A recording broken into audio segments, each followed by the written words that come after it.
So you may have already seen in Lab 3, hopefully you've already seen, the idea of fixed point numbers. So what you may be already familiar with are floating point numbers. I want to kind of just give a brief overview of both of them today. And then also I want to show you a brief kind of way that you could implement them in Verilog. Yeah, cool. Because in Lab 4, you will actually need to do some kind of somewhat complicated things, including like shifting and things with them. So I want to spend some amount of time on it. Okay, so first I want to think, okay, so like when we normally just write numbers out, usually we treat them as just like integers with bits. So like if I want to write out the number like 4 or something in binary, what I would probably do is I would say like 1, 0, 0. This is number 4. But it also determines on, it requires us to know how many bits we are allowed to use in this number. So maybe if we were allowed like 8-bit words, then actually we would have a bunch of like preceding zeros here. And I guess the point of this is to show that the encoding of numbers is not necessarily equal to the number that it like decodes to. So like this kind of like thing right here, this concept of 4 that we have in like our modern world of algebra, in computer science, generally we treat like this as the encoding of the number 4. Okay, that's totally arbitrary. If we wanted, we could use like gray code. We used gray code in the previous assignment. In gray code, instead of writing out the number 4 like this, does anyone remember how we write out 4 in gray code? Yeah. I actually can't remember exactly. It might be 110. Does that sound right? I think. Yeah, but I can't remember right now. But the point is that the encoding of the number is not necessarily 0 and 10. Sure. Cool. Yeah. So this is number 4 if we were treating it as gray code encoding. Okay. So another concept is, well, what if we wanted to store like really big numbers? Like what if we only had 4 bits right here, but maybe we wanted to store like all the way up to like, 1 million or something. Maybe not 1 million, but maybe like, I don't know, maybe a few thousand or something. Okay. How could we potentially do that with only 8 bits? You're welcome to spoil it if you already know what data types would work. Yeah. Can you use like scientific notation? Sure, scientific notation, exactly, yeah. So what we could probably do is maybe have like some of the bits relate to like the actual value it's storing, but then some number of the bits could be considered the exponent. So I'll go and write this out. So we could store it as scientific notation. Cool.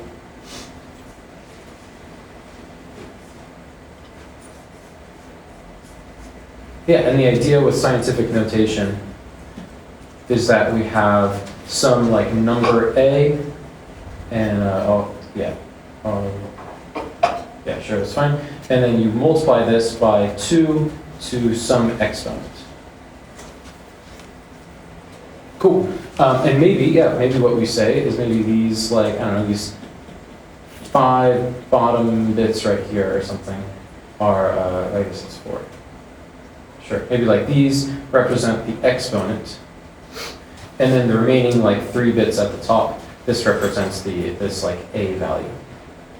Okay, let's say I change this A to be like, I don't know, this. Then take a second, pull out like a calculator or something. Can anyone tell me what this value will decode to? So this is the encoding of the number, but what will this like decode to if we were to represent this in our 16. Math? Right? Yeah. Is it 16? Yeah. Sure. Okay.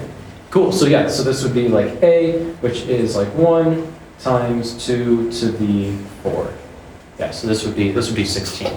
Okay. Sure. And maybe what we could do also is maybe we could write out a different example where we could say maybe we have like a 1 over here and then a 1 over here. Okay, now what is this number? 5. So this is, 5 times 2 to something. Feel free to tell the person next to you.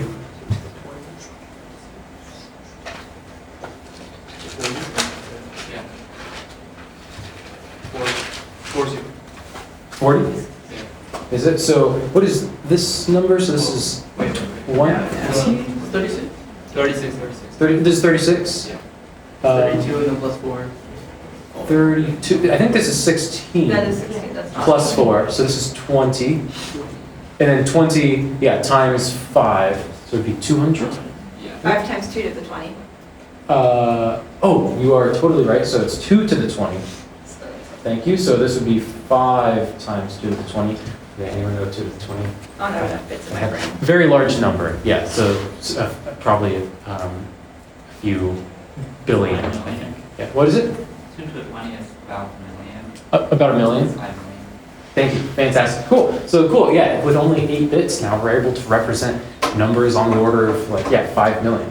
Cool, so this is, this style of writing numbers is called floating point. And it's floating point because you could also think of like this, here, I'll also break this out. Yeah, we can think of this like 2 to an exponent. We can think of as we increment that exponent, we can think of it as we're like shifting the decimal point. So it's a floating point because we are like, yeah, as we increment this exponent, we shift that decimal point. Yeah, Sasha. They always 8 bits, 3 and 5. This is just how we are choosing to represent this number. Like this is our own encoding. Or you can select your own encoding.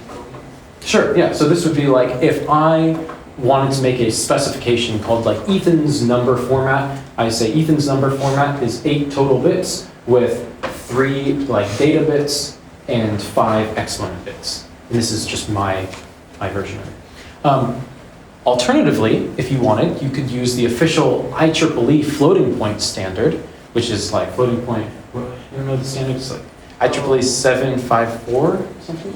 Anyways, you could look up the official documentation for IEEE's floating point standard, and I don't have it perfectly memorized, but it's something like, it's 32 bits wide, where you have 1 bit for the sign, and then you have 8 bits for the data. So that's like kind of how we had A.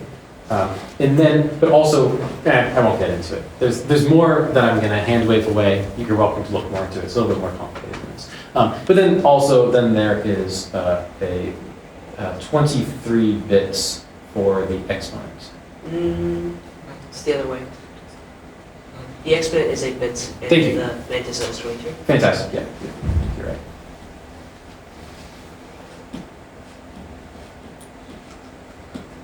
Yeah, totally right. Now technically, this is actually this exponent value is actually like a biased exponent. It's actually like if you wanted to get the true exponent value, you would subtract like 127 or something. And then with the data value, it's actually leaving off like the top bit or something. So there's a few edge cases and things that I won't get into. I could later if you guys want, but I'll kind of just move along. So yeah, cool. So this is floating point. Now, a question though is, well, maybe we care about, sorry, one sec. So maybe we care about like really large numbers. Maybe we have a weird, I don't know, sensor that will look at all of the numbers between like, I don't know, 1 million and 1,256,000 or something. Okay, it looks at all of the integers, 1 million to 1,256,000. Okay, in that case, we probably wouldn't actually want to store the the exponent in that case. Instead, we would probably just want to store the like 256, like the offset. That makes sense. Let me write that out a little better. So like if we have like some big, like, so this is like 1 to 1 million. So I'm saying. Yeah, maybe we only care about like a very small subset of numbers. Maybe we care about only in like the 500,000 range or something. Then we could choose to not use like the IEEE standard. We could choose not to use like the Ethan standard. But yeah, if we want, we could choose to create like, you know, the Sachin standard or something. And then now you say like, oh, well, the Sachin standard, like the way that we treat this number is like you have 8 data bits, 3, 4, 5, 6, 7, 8. And then in order to decode that number, maybe you just go and add like 50,000 or something. or 500,000.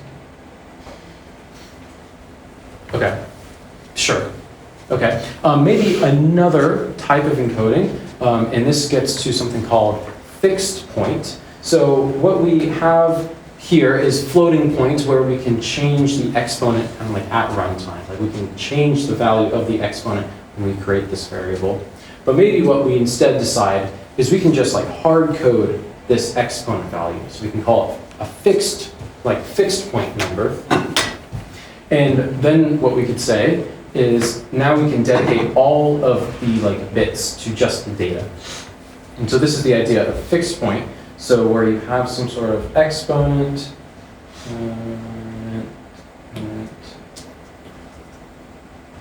hard coded. This is fixed point.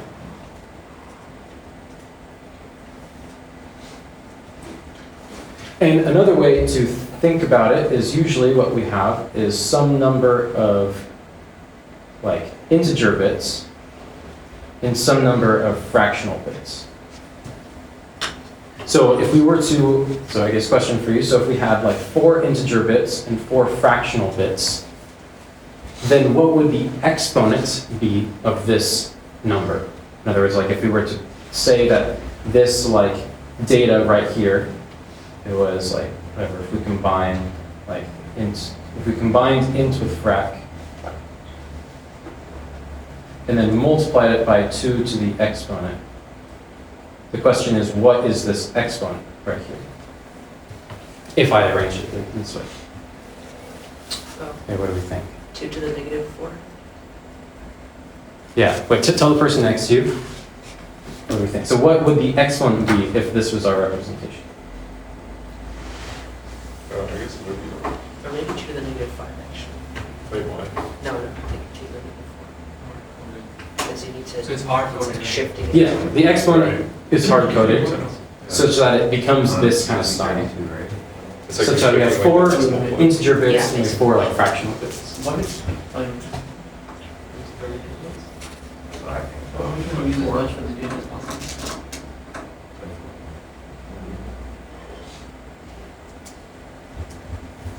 Okay, cool. So hopefully we've pondered this. So if we have 4 integer bits and 4 fractional bits, we could imagine that, yeah, so if we wanted to represent the number 1 in this, then it would be 0, 0, 0, 1, and then 0, 0, 0, 0, 0. Okay. If we wanted to, so this is equals 1. Okay. If we wanted to represent the number 1/2,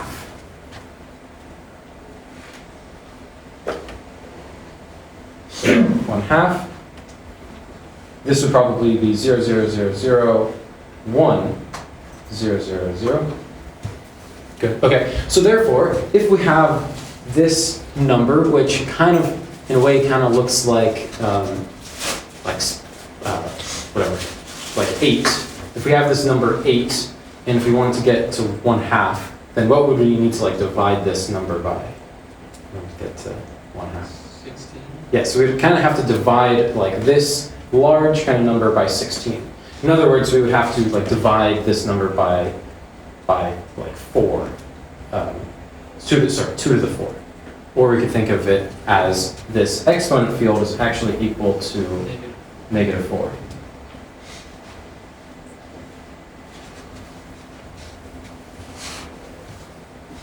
Cool. So that is all fixed point is. So I'm sure you saw it in your homework on lab 3, and hopefully you've seen it in lab 4. That is all fixed point is the idea that you can have some sort of hard-coded exponent. And now, even though you have this number, here you have 32 written out, but actually it's not really 32, it's actually 1, because we just go and, or I guess this is 16. What we do is we just divide this number by 2 to the exponent. Okay, makes sense. So there is a little bit of complication when we want to do now arithmetic with it. Let's do easier examples first. So let's say we have the number, let's say 20.5 minus like 16.25.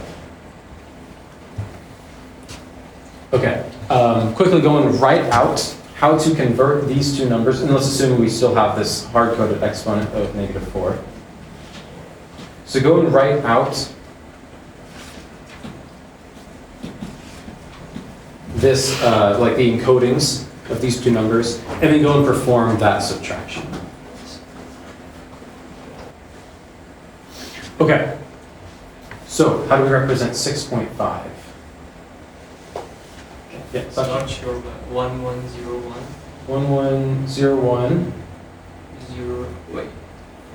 I think we've already reached a mistake. So, yeah, no worries. I think we're close though. Yeah. Zero, I got it. 01. Yeah, there we go, yeah. So 0110, this is what number? 6, okay, and then the decimal point will be then 1000. Yeah, okay, cool. And then 5.25, so how do you represent the 5 part? Yeah. 0101, and then how do you do 2? 0100. Perfect, so 0100. Okay, if we now perform this subtraction, I guess it, kind of sync, but let's just do it really quick. So I will go and bring this in there. Okay, so we can perform the subtraction. So we have 0, 0, carry a 1, hold on, what am I doing? I don't know. Oh, I did the opposite. Like, what value would add to like Sure. the lower value to get the top value? Yeah. Yeah, okay, cool. So we can just kind of look at this and we see that we need to add, it looks like we need to add kind of like 1 to like this part. And then, yeah, and then we would need to add 1 to this part, yeah. Or, sorry, 2, 5 to this part. Yeah, good stuff. Okay, cool. So there we go, so that's our difference. And now this number, it looks like we are representing 1.25. And okay, does this mean that we are good? Like, is this, like, assume we have like a, if we call this, what do we call this? Do we call this anything? We can call this the Astra encoding. So this is the Astra encoding where you have 4 integer bits, 4 fractional bits. And okay, does that mean that when we perform this subtraction that the output is correct? Like it is also outputted in Astra encoding? It looks like it is good, right? We don't need to change anything to it. Yeah, just by performing, which is cool, like just by performing regular 2's complement subtraction, immediately it still works. Cool. And if we did this with addition, we would also see that 2's complement addition also just magically works with any fixed point in like addition. Yeah. Can you quickly explain how you got the encoding for 0.25? I was kind of confused about that. Yeah. Wait. Where's So- the 5.25? How'd you get the 0.25 encoding? Oh, good point. Okay, yeah, yeah, I could explain that. So for the fractional bits, so if we imagine these are the 4 fractional bits, this first bit would be, this first bit would be like 2 to the minus 1. Next one would be 2 to the minus 2. Next would be 2 to the minus 3. Next would be 2 to the minus 4. And then the integer bits would be like 2 to the 1. Oh, I get it. 2 to the 2. Yeah. You mean 0 and then? Thank you. Very good. 2 to the 0, 2 to the 1, and so on. Yeah, thank you. Thank you. Cool. Okay, so this is probably the one of the best parts of fixed point encodings is that you can just reuse your basic adders and subtractors that have worked for integers. They get a little bit more complicated with multiplication though. And oftentimes when you're doing fixed point encoding, you do multiplication. So that's an important operation that we should go over. Okay, so let's do maybe a slightly easier example. So let's say we have let's say 1 times 1. So the Gus? Yeah, so how would you approach it if the decimal point isn't like aligned with the two to the negative numbers? If it were like 0.3, for example. Oh, if it were 0.3, that's just a number we're not able to represent, so we would need to approximate 0.3. And we would do that by probably saying like 0.25 plus, whatever, 175 or something. Or something like that. It would need to be an approximation. Yeah. Okay, so let's say we have 1 times 1. So I'll give you the encoding, so this will be 0001, and 0000, and then times 0001, So you can see there's no fractional parts, and then the integer part has 1 bit. Okay. If we now performed this multiplication, like normally, let's assume it's just regular integer multiplication, then the width would now be 16 bits in total.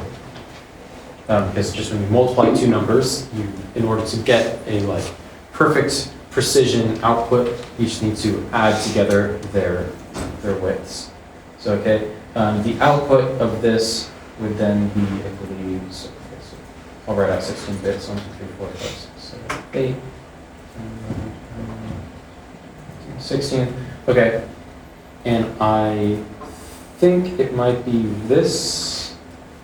Is that right? Okay, let me think. Is this correct? If we were to just multiply this out. Let's see. 1, 2, 3, 4. No. It could be 1. Yeah, like Oh. it should be 2 decimals. Yeah. Good. It would be this value, right?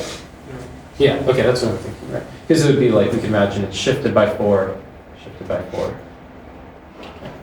So now the question is, how do we interpret this value? What is this? Clearly, our Astra encoding was 4 fractional bits, 4 integer bits. Now what do we have? 8 fractional bits, 8 integer. Yeah, we have 8 fractional bits, 8 integer bits. In other words, we have a bit width of 16, and we have a new exponent of what? 8. Close? Very close. 2 to the negative 8. Or, negative 8. Yeah, we would have an exponent now of negative 8. Oh.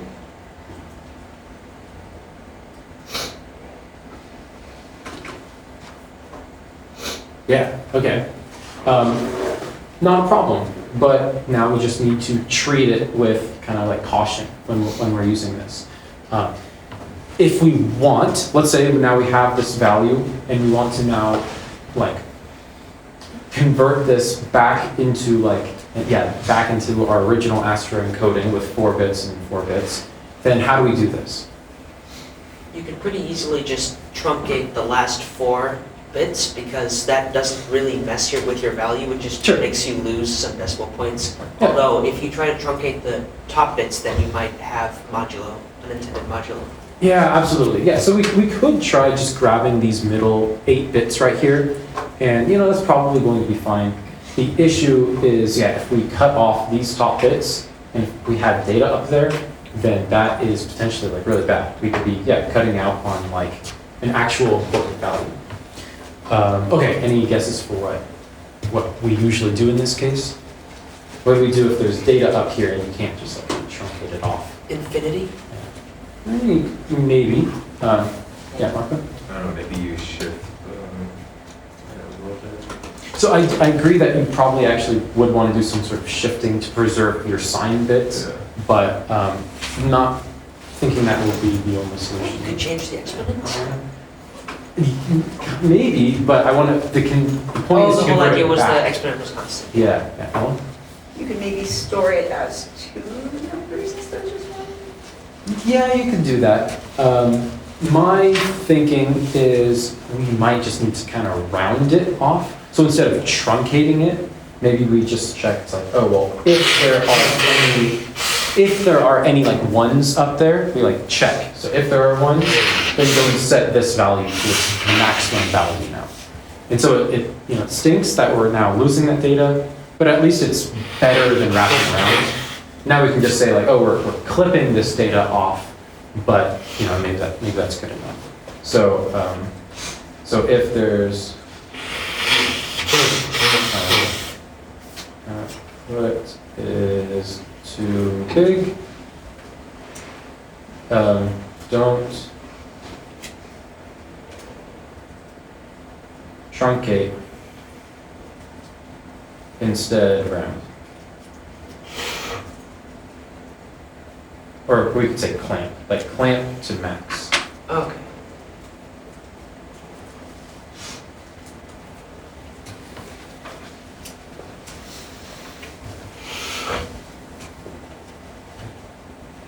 Okay. So this is good. What about division? Okay. Yeah. What do you mean by clamp to max? Oh, like clamp as in if we go higher than the maximum value, then just bring it back down to that maximum value. So like 1, 1, 1, 1, Mm. 1, 1, 1, 1.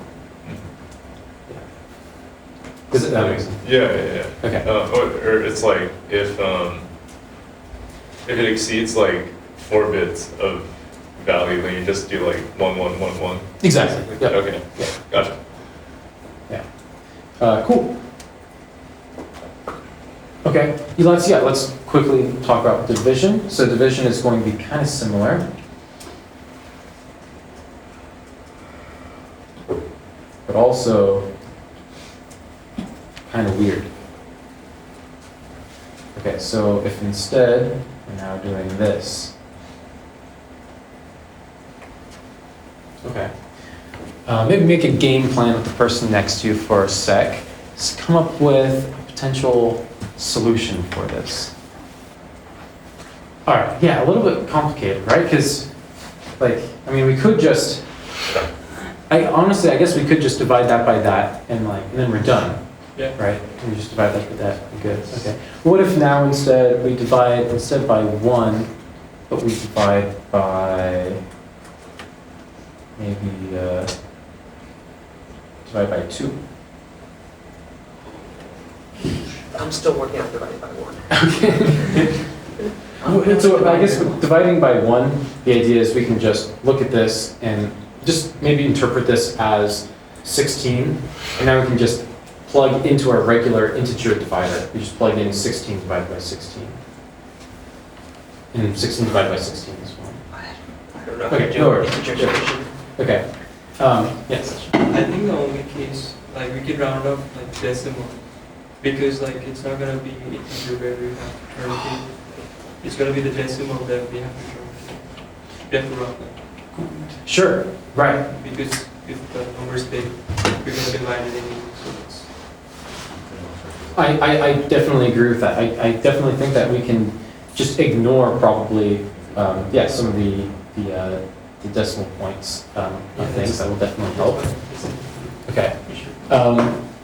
Can anyone walk me through? Yeah. How would you? I guess the question is, how do we plug these numbers? How do we do something to these numbers, and then plug them into like a regular integer divider? Yeah. Yeah. You should extend the first number by 4 bits. Okay. Sure. And then what will that give us? Well, I guess you divide a 12-bit number by an 8-bit number, you get a 12-bit number, but then you could, at that point, you need to either truncate or clamp it to max, and this could then divide by a really clean number. Sure. Okay. But yeah. So I like that. Yeah. So if we take this number and now we just add on some extra zeros, then yeah, let's see what happens now when we divide it by this number. Okay. Maybe it's easier to think about it in terms of decimal. I think I'm better at decimal division personally. So this number is 32. If we were to interpret this as 2's complement integer, okay. What would this number be? 256. Yeah. Right? Yeah. Okay. What is 256 divided by 32? 8. Yeah. 8? Yep, okay. And if we now write out 8 in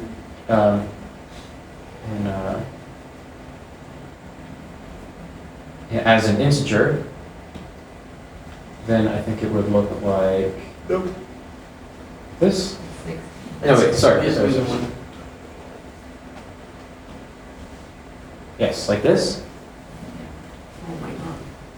Okay, if we now, instead of interpreting this as an integer, we interpret this as Astra encoding, then what is this number? 1/2. This is now 1/2. Does that look correct? I think it's 93/4. Oh, I get How it do you now. know I that? get it.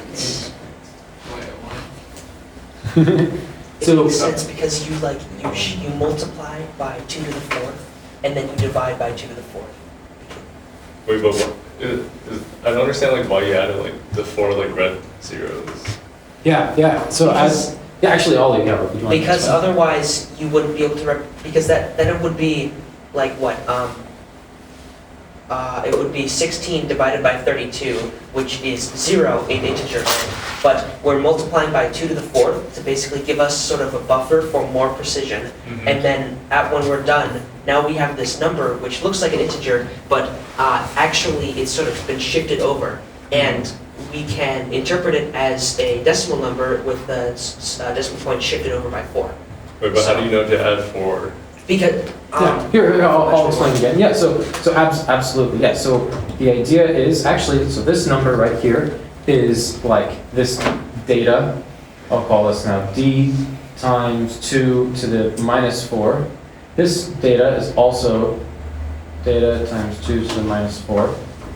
If we now just plug this straight into an integer divider, then what we would get is, so we would have d times 2 to the minus 4, and we'd have t times 2 to the minus 4, but then these would cancel out.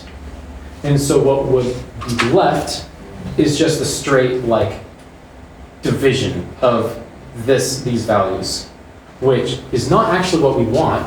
Instead, what we want, which is kind of crazy, instead what we want is the output to look like d times 2 to the minus 4.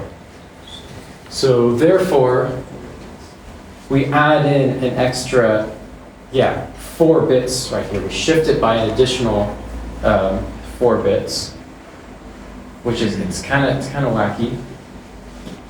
Yeah, so now instead of just, instead of just this, it's also, okay.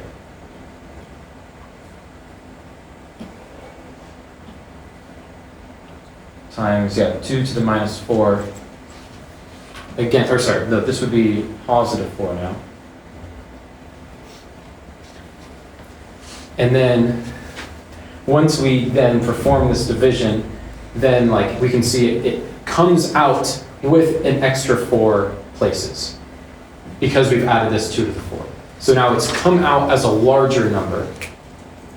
And because it's come out as a larger number, then we can then go and like recalibrate it back with like times 2 to the minus 4 here, and then that gives us the actual number. So by adding in this like 2 to the 4 right here, it means that the output will continue having the extra like 4 bits right here. Yeah, so division.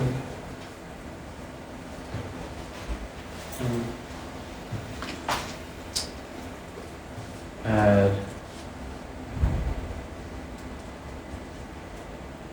extra bits to, I don't know what you call it, not the divisor, but the other thing. Dividend. Dividend? Oh, dividend, Is yeah. the dividend the thing on the top of the Yes. fraction? Thank you. What's the quotient? The quotient is the result. Oh. Yeah. The dividend is divided by the divisor to receive Mm. the quotient and remainder. It's all fun words. I've never heard of those words. in Cool. 5th grade. Division. Yes. What if you're like 0. If your answer was 0.225, something? Yeah, we can go through another example. Good, okay. So you're saying, so if we have, what would you like me to do? You like it? Here we can do, how about this? We can say 1 1 divided by 3 perhaps. divided by, yeah, I like that, divided by 3.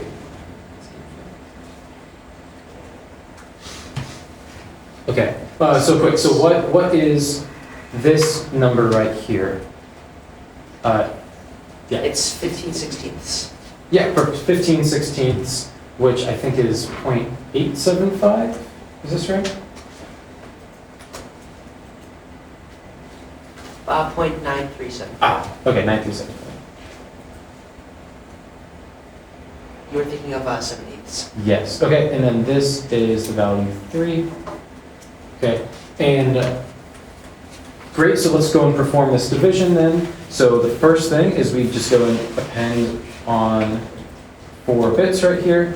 So now we just go and shift on 4 bits so that therefore our final result will continue having an extra like 4 bits at the end. And then we go and divide it by this thing. In other words, we could probably just multiply this by 16 and form that math law. So yeah.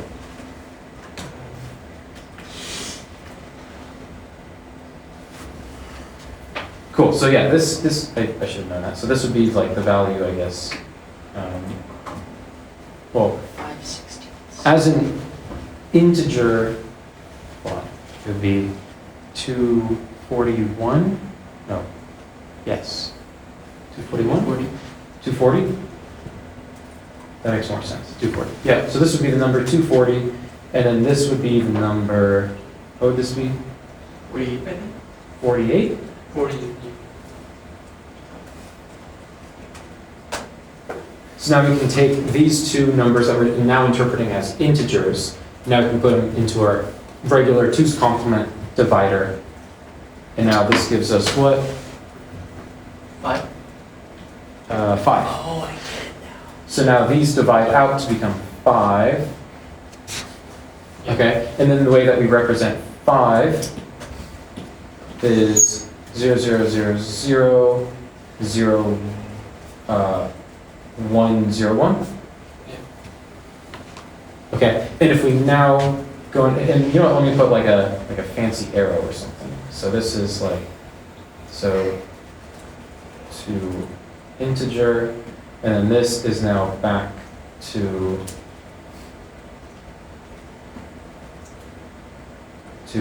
fixed point, fxp.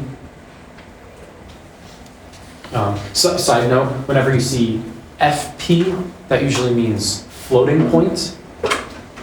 And so when you see fxp, that means fixed point. Because floating point is generally more popular than fixed point. So, Then 0.3. yeah, so now this would be, actually, yeah, what is it? 0.3125. Or 5/16.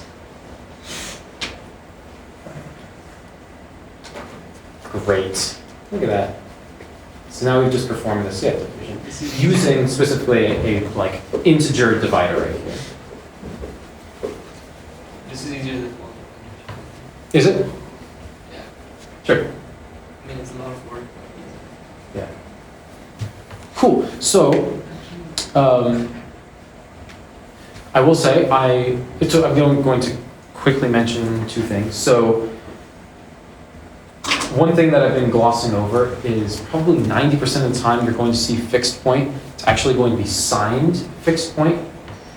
And signed fixed point is actually also like extremely simple, and it's basically no different, because the idea is that these operations that we're doing, this like add four zeros right here, this will work both in like 2's complement and in unsigned representation.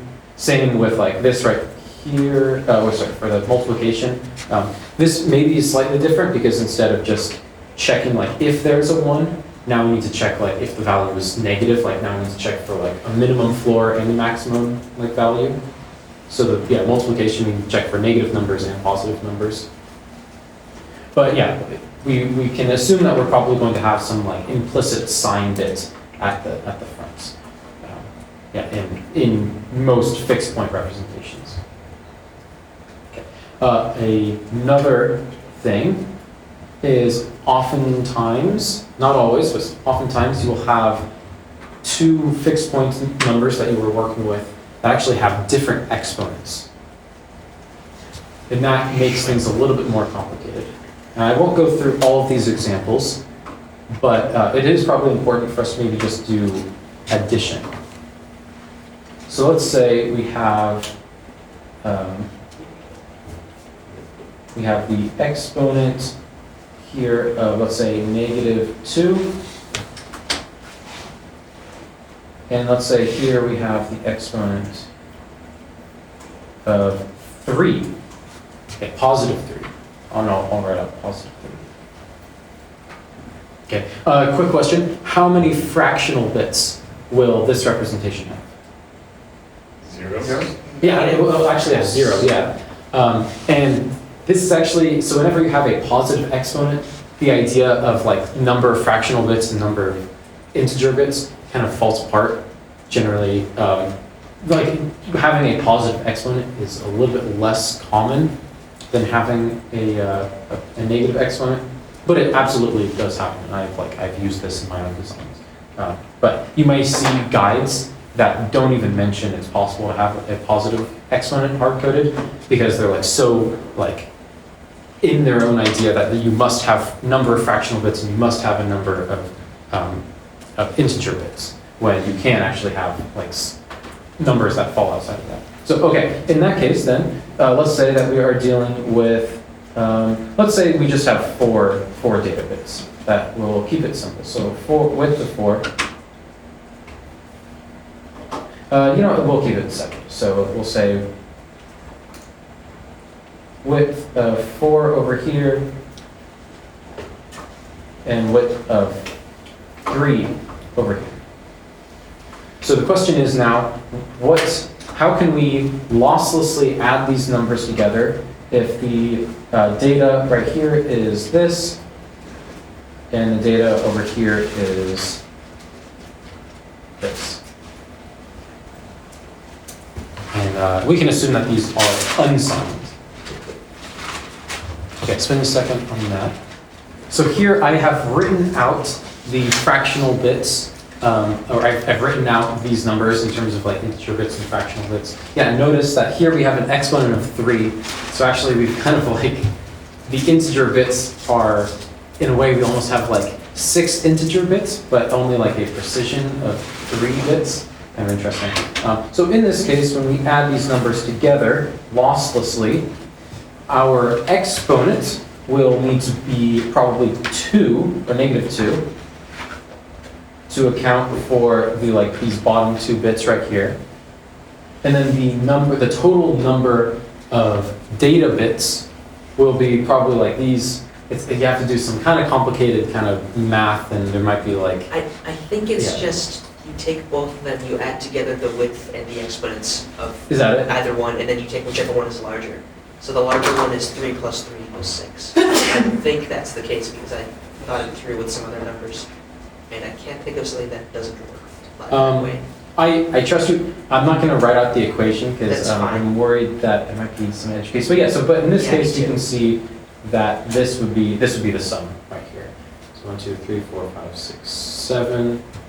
Is that right? 2, 3, 4, 5, 6, 7, 8. So by adding together this 4-bit number and this 3-bit number, unfortunately now we've just created this 8-bit number because now we needed to losslessly. Invented a new bit from nowhere. Yeah, we needed to losslessly combine the exponents. Can you write that down in decimal? Say it again? Can you write that down in decimal? I can write this out in decimal. Yes, this would be 3 plus 32, so 35. I think. So this would be 3 plus 32. Yeah. And I'll actually write it over here. So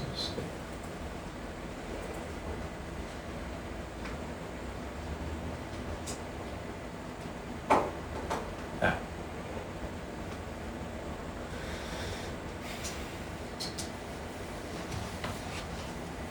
Very cool. Okay. Explain. Should I do another example, or do you think we get it?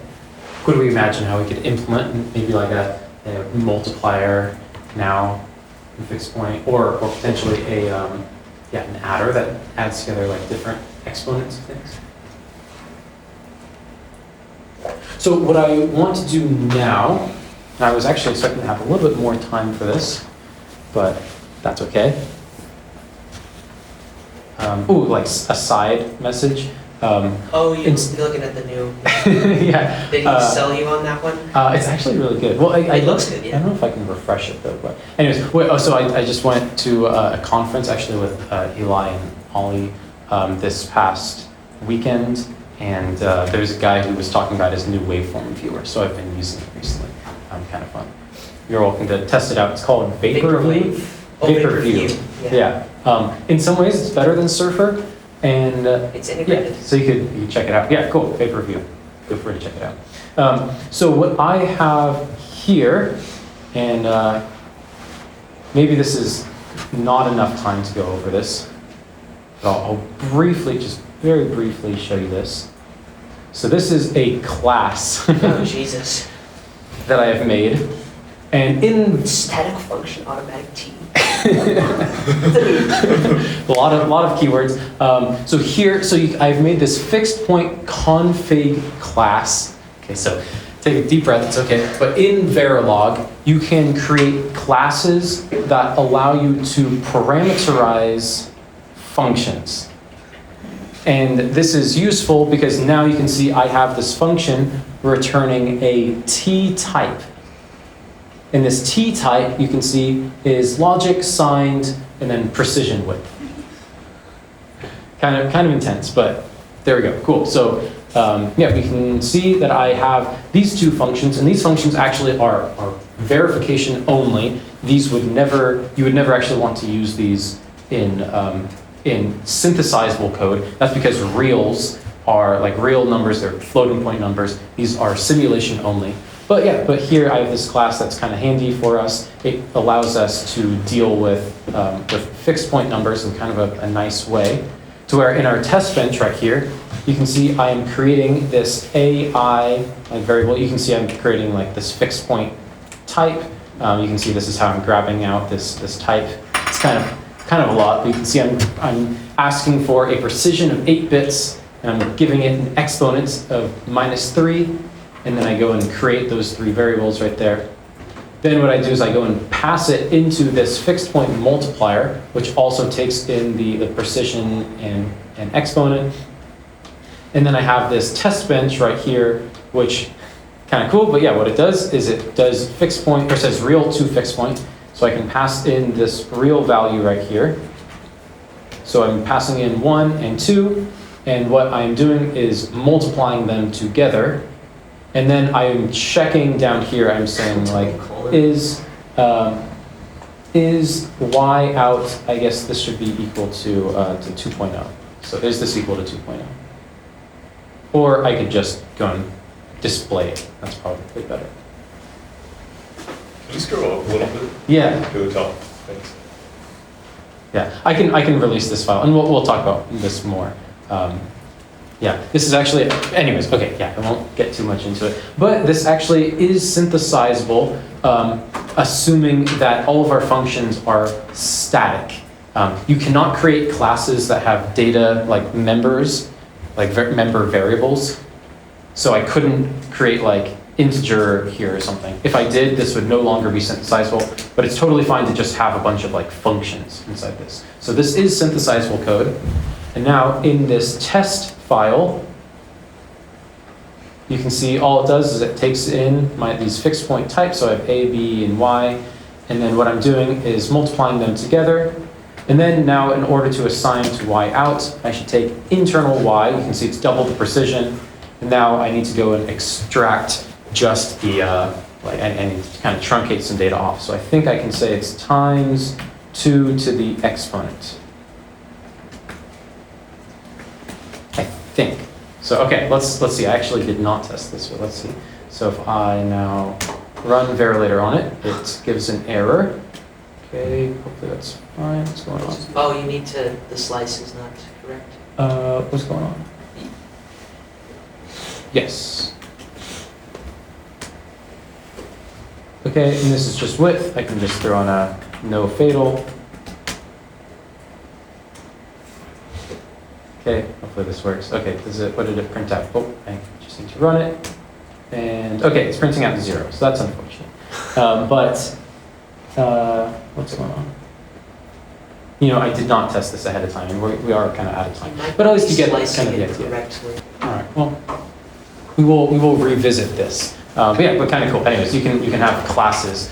New Verilog feature unlocked. You're welcome to play around with it. I don't actually know if TabbyCAD allows you to use it. I just know that SV2V allows you to use it. So if you end up using it and it doesn't work, then actually maybe What are don't use it. TabbyCAD SUV? That TabbyCAD is the parser that the code space is set up to use.